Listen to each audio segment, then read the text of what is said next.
नमस्कार, मैं विवेक चौधरी और आप देख रहे हैं द लोकमंच। नरेंद्र मोदी के कार्यकाल में 2974 ईडी के छापे।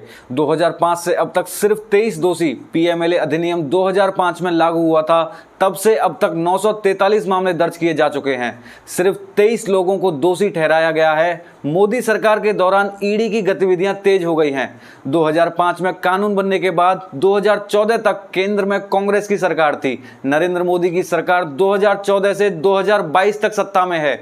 ईडी के छापे के आंकड़े लोकसभा में पेश किए गए। कांग्रेस के नेतृत्व वाली यूपीए सरकार के दौरान 112 छापे मारे गए थे, तो ईडी ने नरेंद्र मोदी की सरकार आने के बाद से पिछले 8 वर्षों में 2974 छापे मारे हैं। हालांकि ईडी 2005 से कार्रवाई कर रहा है, लेकिन केवल 23 लोगों को दोषी ठहराया गया है। इसके अलावा राजनीतिक नेताओं द्वारा ईडी द्वारा दायर मामलों में दोषियों की संख्या कम बताई जा रही है। अब देखना होगा कि ये आंकड़े सामने आने के बाद नेताओं की क्या प्रतिक्रिया होती है। वहीं केंद्र में कांग्रेस के नेतृत्व वाली यूपीए सरकार के गठन के बाद पीएमएलए अधिनियम अस्तित्व में आया था।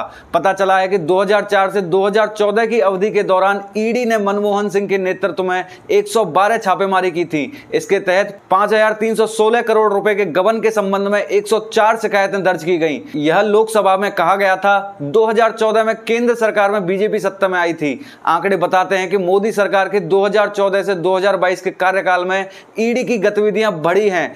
ईडी ने मोदी के कार्यकाल में 2974 छापेमारी की है। लोकसभा में बताया गया कि 859 शिकायतों के तहत 95,432 करोड़ रुपए की धोखाधड़ी की जांच चल रही है। ईडी की कार्रवाई में कितने लोगों को दोषी ठहराया गया है, लोकसभा में इसका जवाब देते हुए बताया कि ईडी ने 2005 से अब तक पीएमएलए एक्ट के तहत कुल 3086 छापेमारी की है।